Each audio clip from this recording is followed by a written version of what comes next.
Bonjour tout le monde, vous êtes sur le podcast de rien et aujourd'hui donc mon invité c'est Rémi. Alors on va sortir un petit peu des sentiers battus, des investissements etc. On a plutôt une thématique aujourd'hui réussite. Pourquoi? Parce que Rémi, il a une belle victoire il n'y a pas longtemps, il va nous en parler un peu plus en détail après. Il a remporté le championnat de France IFBB, c'est ça? Oui, oui. Men's Physique 2025. Donc pas une petite victoire. Pour cela, il faut forcément beaucoup de compétences et beaucoup de skills, que ça soit mental, physique, dans la prépa. Ouais, Il y a vraiment une aventure et des étapes, en temps, en énergie, en argent. Le but, c'est que tu nous racontes tout ça. avec plaisir. J'en profite aussi pour dire, tu es connu, sous le nom de Rémi RD Coaching, pardon. Ouais, voilà. Notamment, on peut te suivre sur Insta. C'est ça. Donc n'hésitez pas à aller voir, les vidéos de Rémi sur Insta si vous voulez vous imprégner du personnage.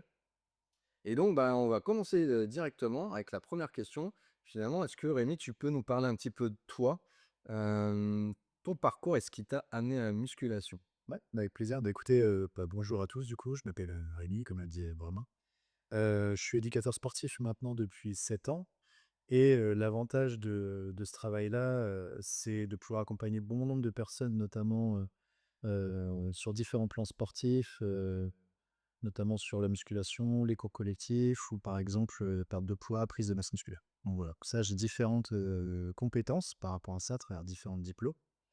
Et ce qui m'a amené à faire ce genre de métier-là, c'est le rapport à l'humain, c'est aider les autres, m'investir aussi, pour, permettre de faire atteindre des objectifs et atteindre mes objectifs aussi, personnellement. Donc voilà.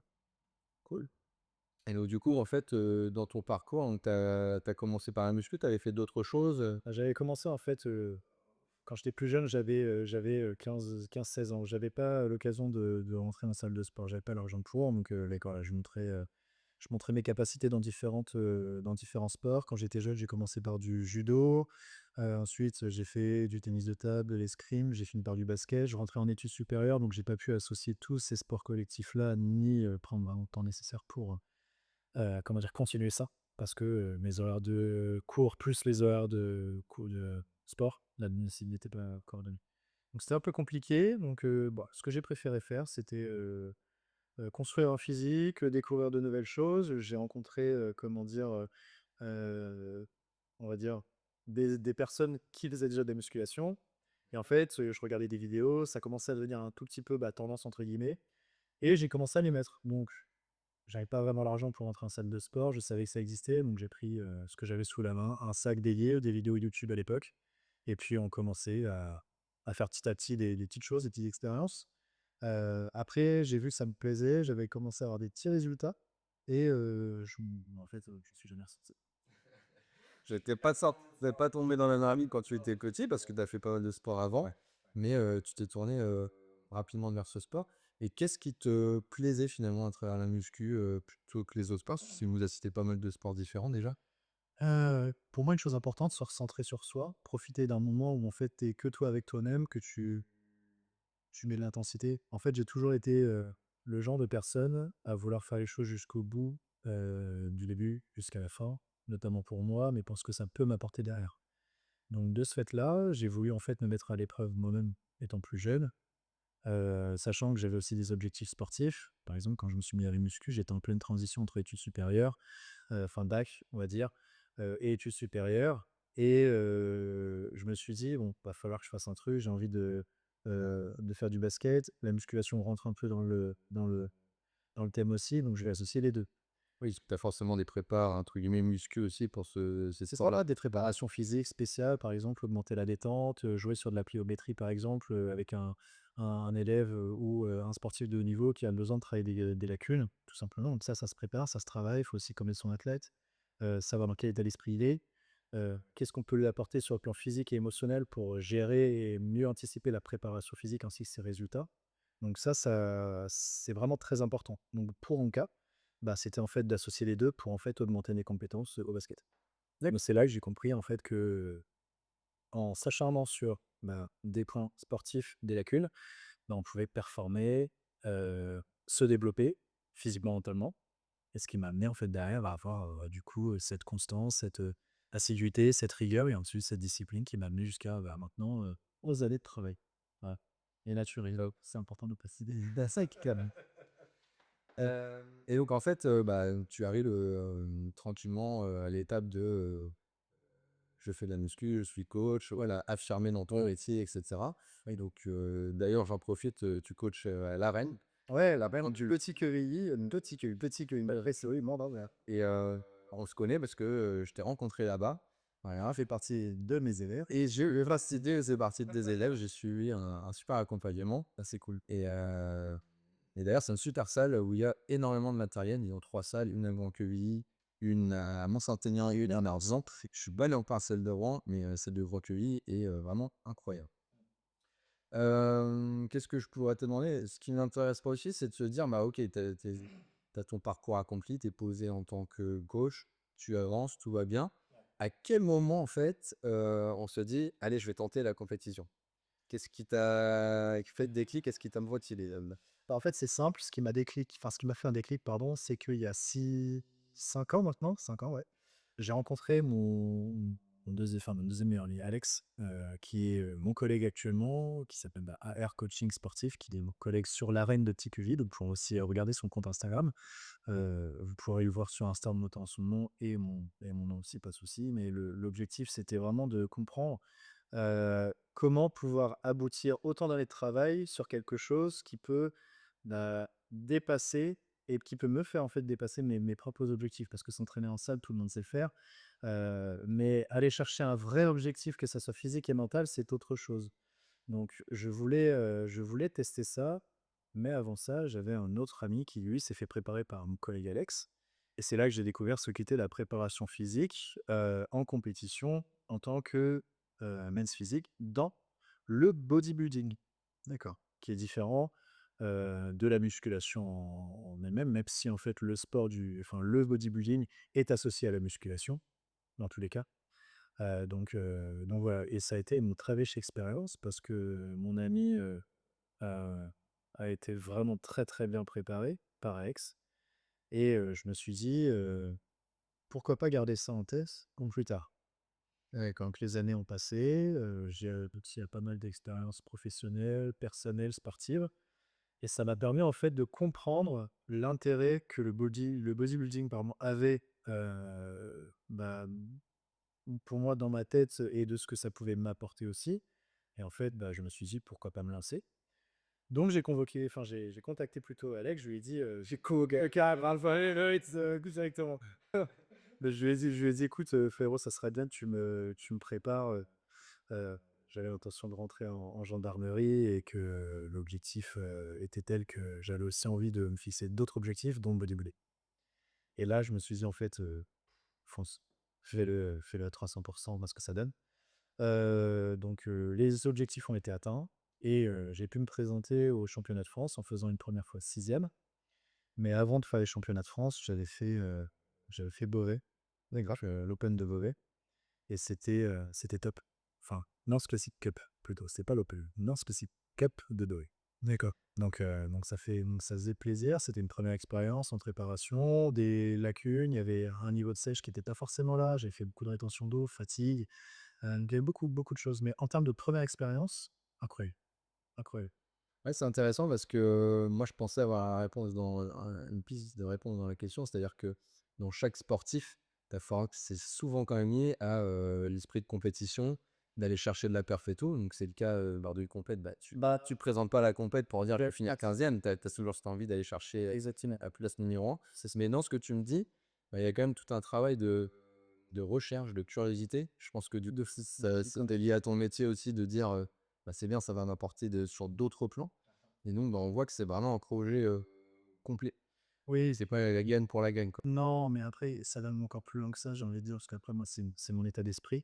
Je suis quelqu'un de passionné, donc d'entrée. Je suis quelqu'un de passionné, je suis quelqu'un qui s'investit beaucoup, mais je suis aussi quelqu'un qui est beaucoup dans le détail pour comprendre et pour aller chercher vraiment à maximiser mes performances, mes compétences.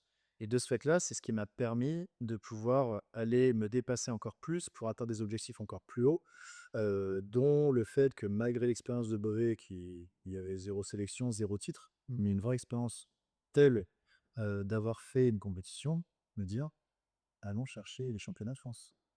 Ouais, puis Ça, ça reste une compète où ça te met dans des conditions réelles, tu sais, qu'on une préparée où voilà, tu un ultimatum et tu une date. exactement, exactement. Donc voilà, là, j'avais été préparé par, Alex aussi encore une fois.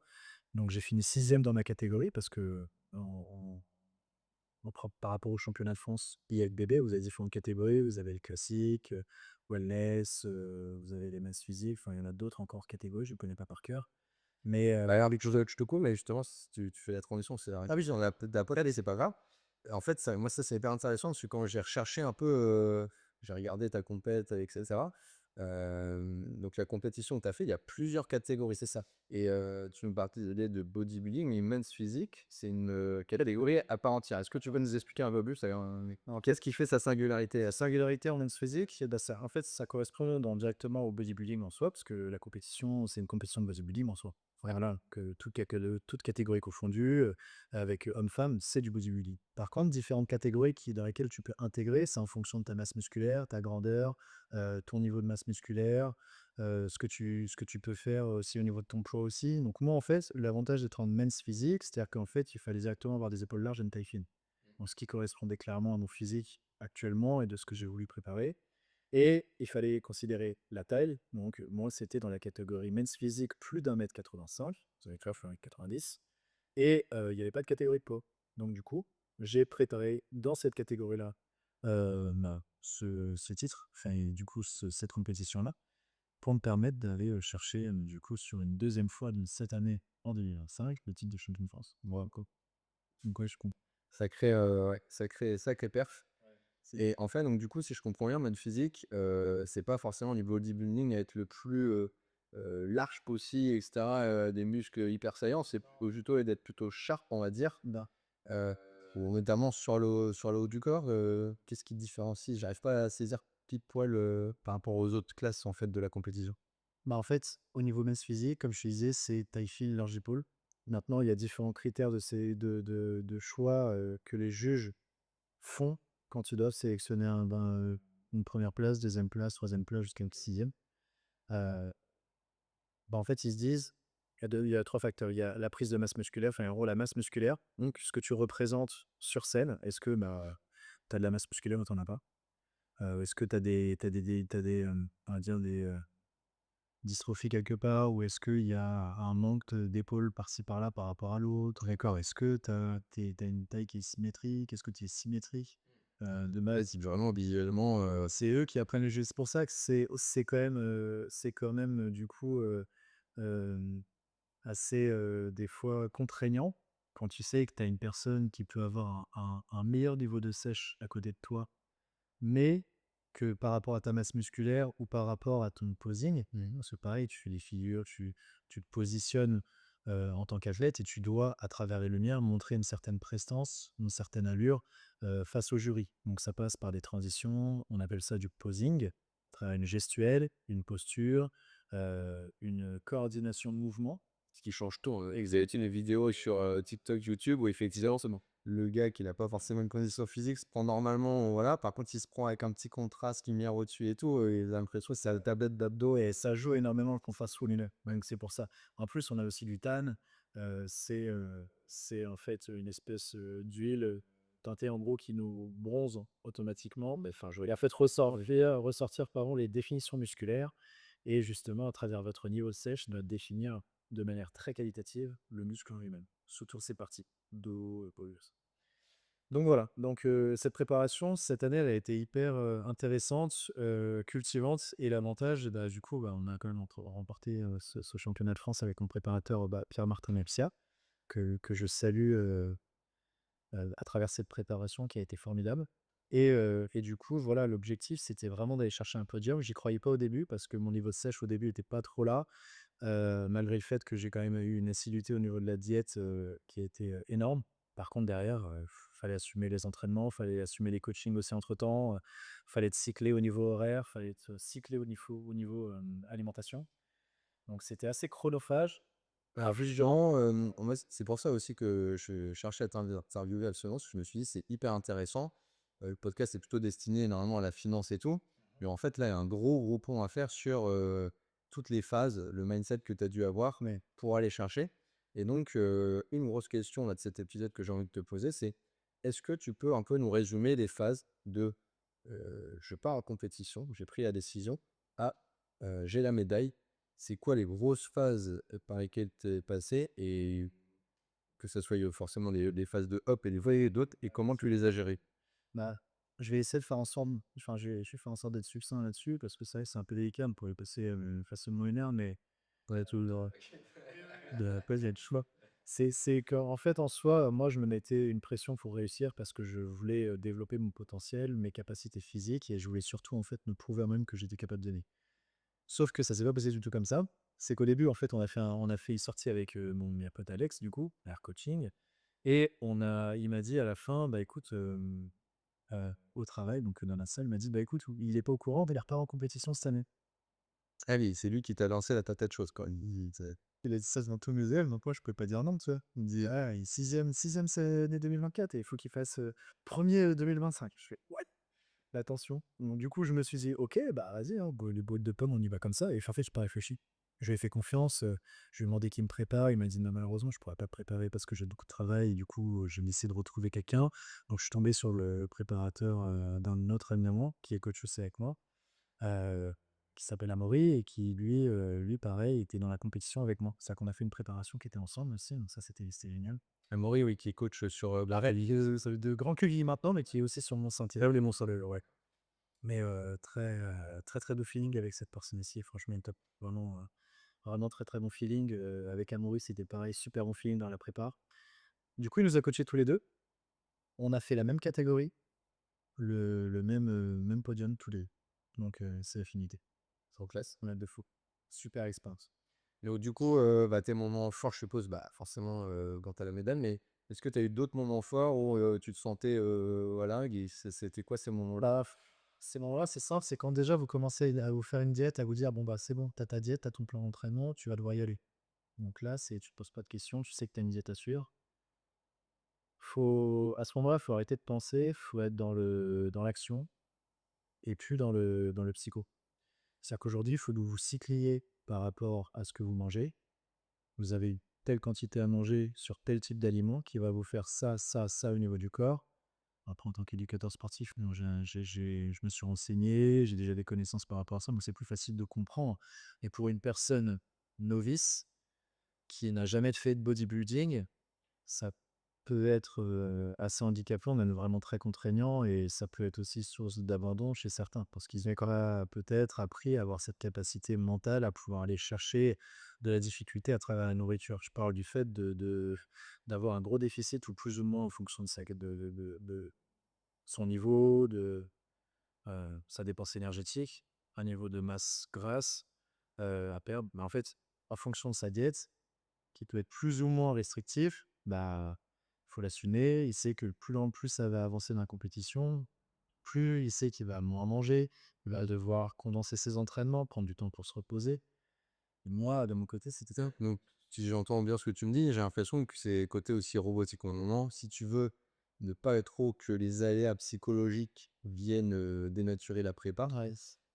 en fait, c'est important que tu aies bien construit avec ton coach le programme en amont. C'est ça. Une fois que le programme est écrit, tu suis le programme, tu fais un tas de choses. C'est en fait, il part du principe que, il te connaît pas de base, donc en fait, il teste différents types d'alimentation pour savoir comment fonctionne par rapport à des calculs, par rapport à ce que nous on connaît en tant qu'éducateur sportif quand on prend un athlète en main. Mais, à partir de ce moment-là, il essaye de te faire ou essayer une diète et il voit comment ton corps réagit à ça. Et à partir du moment où ton corps réagit bien, on est sur une adaptation progressive. Et du coup, on réduit, les glucides, on augmente les protéines progressivement, c'est un schéma type, hein. Mais voilà, moi, c'est ce qui a été fait. Les moments de down, comme on en parlait tout à l'heure, c'était les moments où en fait, bah, mon physique se dessinait très bien de semaine en semaine, je réagissais même très bien, mais je perdais du poids et à un moment, je stagnais. Et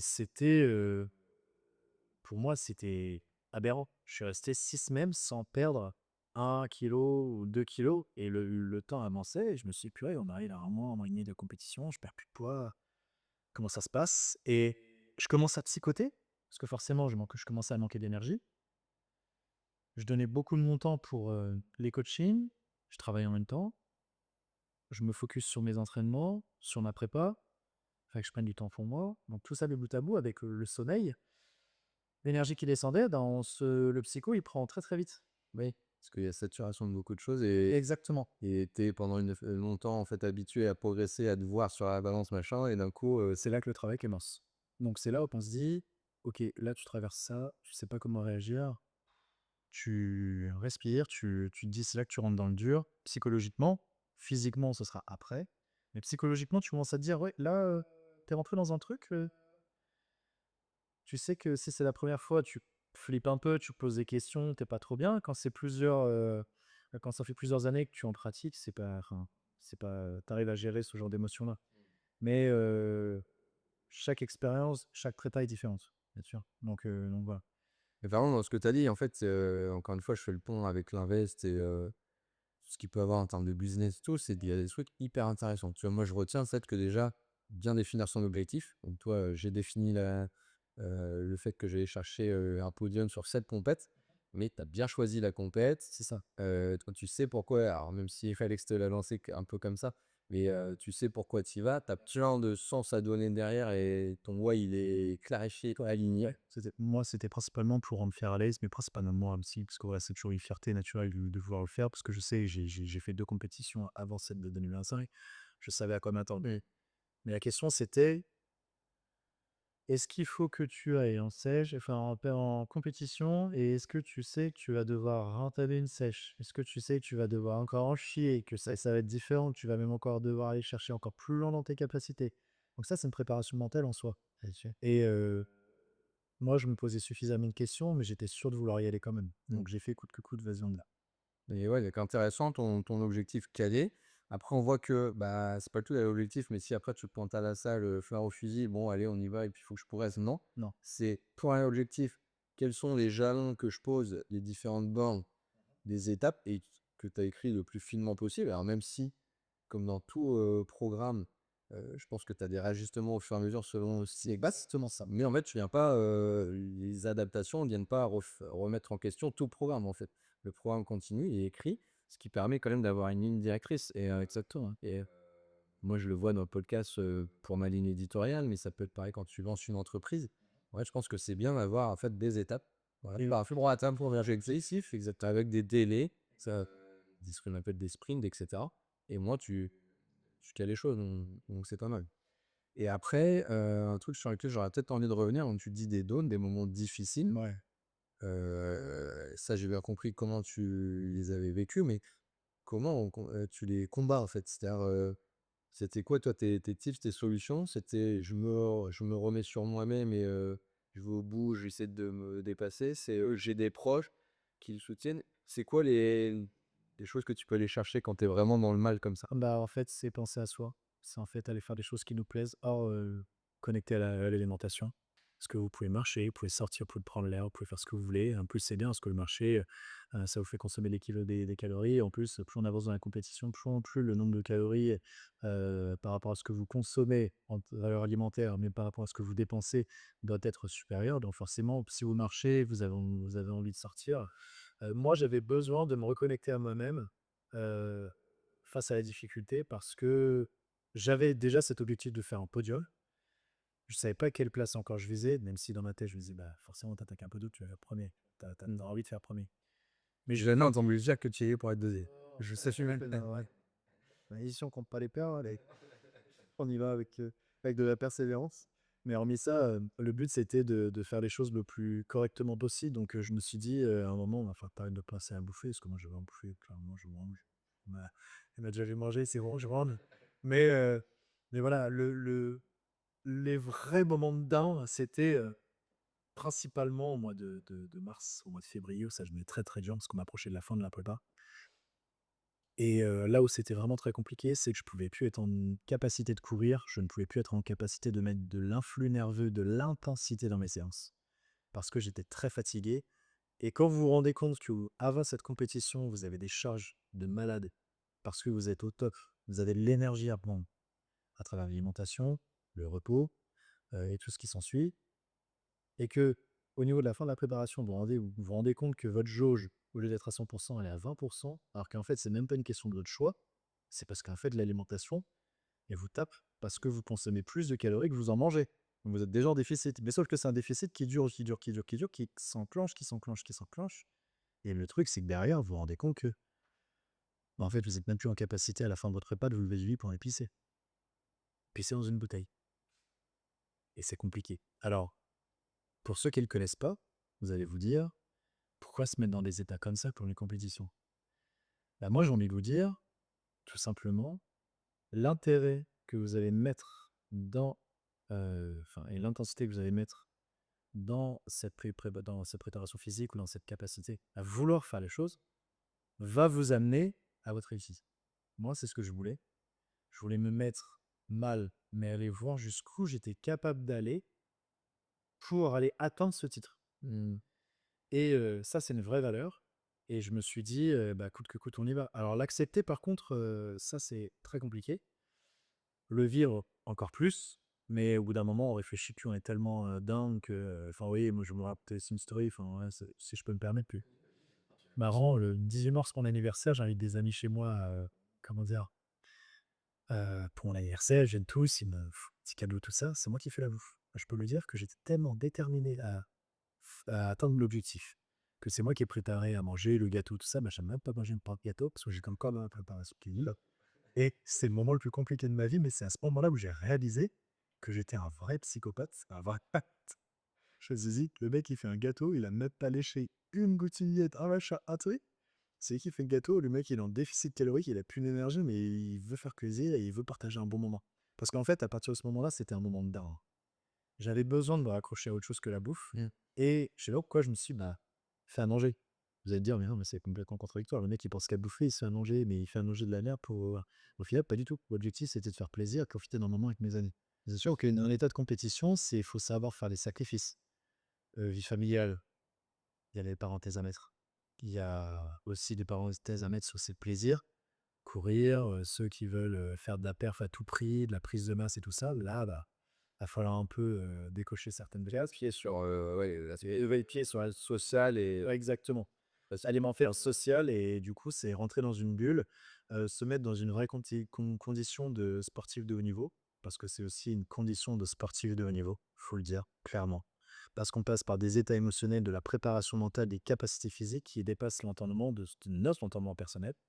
Et c'est ce qui fait bah, que derrière, aujourd'hui, si vous tapez IFBB, euh, comment dire, que euh, ça va vraiment pouvoir vous montrer bah, toutes les personnes qui ont pu atteindre un objectif en partant de A et finissant jusqu'à Z, classé, non classé, avec podium, pas de podium, avec une médaille. Et vous allez voir le chemin parcouru. Donc moi, c'est mon témoignage, mais il y a d'autres témoignages qui sont tout aussi, ou même voire plus intéressants. Et je vous invite à aller chercher un peu plus d'informations par rapport à ça. ouais, différentes, il y a un même but commun, mais il y a différentes, manières d'y aller, heureusement. On va ça vivre. Mais ouais, pour revenir à l'histoire de la nourriture, en fait, je partage totalement parce que moi, c'est pareil, je suis un bon vivant, j'aime bien manger. Ça vit. Mais bon, ne dis pas tout, Là, attends, attends, mais tout ça pour dire qu'effectivement, bah, à l'inverse, quand, tu as des objectifs de perdre un peu de poids, machin, de te muscler, moi, à mon petit niveau, que tu vas à la salle, régulièrement, que tu en chies, à la salle et bah, derrière, tu as pas envie de tout flinguer donc tu fais beaucoup plus attention à ta nourriture si. et quand effectivement, tu as un repas de famille où, tu dois quand même, bah, tu vas faire un peu plus attention, sur les disques apéros, sur un certain nombre de choses. C'est ça. Mais en fait, sa rassurant, c'est de te dire, même si tu es habitué à être bon vivant, que c'est une zone de plaisir, le jour où tu coupes, bah, tu arrives aussi à te dire, mais en fait, toute la vie ne passe pas à travers ça.